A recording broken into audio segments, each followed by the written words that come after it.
Students, now let us see the half-life period for zero order reaction. Okay student, so how can we calculate the half-life period for a zero order reaction, student? So it is a time at which what is a half-life period actually? Firstly you try to understand half-life period. Okay student, half-life period, so that we have to establish relation. So half life period means what, student? It is a time, at which what is happening, student? Initial concentration become half. Initial concentration becomes half. So that is, suppose student, that is, if concentration, okay, if concentration is what, student? If concentration at time t, time t is a, okay, at time t is a, or you can say, right, student, r. At time t is r, so what will happen, student? What will happen at time t is r? So what will happen, student? If concentration at time t is r, then at t half, matlab when time is half, then concentration will be, student, what will be the concentration? It will be, that is, r naught by 2.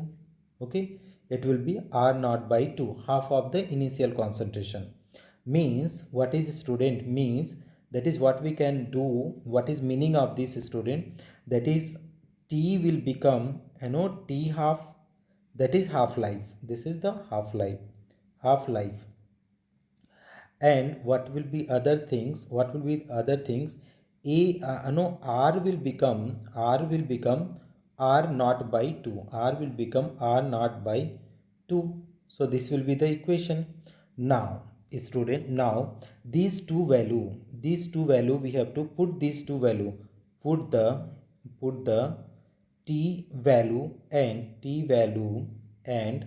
r value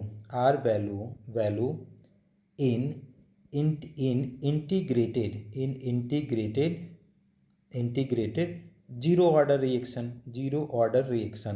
So student, I already explained integrated zero order reaction. If you don't know, you can go to the previous video. Okay, so K is equal to, student, that is what is the integrated equation? K is equal to r naught upon what, student? R divided by t.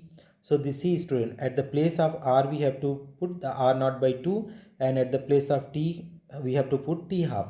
So K is equal to what will be there, student? R naught minus what, student? Minus r naught by 2, and at the place of t it will become t1 by 2, right, student? So what will be there? T1 by 2, it will go here. T1 by 2 equal to what, student? This will be the cross multiply, student. Okay, this will be, okay, let it be like that. R naught minus r naught by 2 total divided by what it will come, student? K, right, student? So that is t1 by 2 equal to 2, this will be cross multiply, 2 r naught minus r, 2 r naught minus r divided by 2k, right, student? So t half is equal to, see, student, this 2 r minus r means 1 r, so that is r naught by 2k, so t half is equal to r naught by 2k, r naught by 2k, right, student? Thank you so much for watching, friends.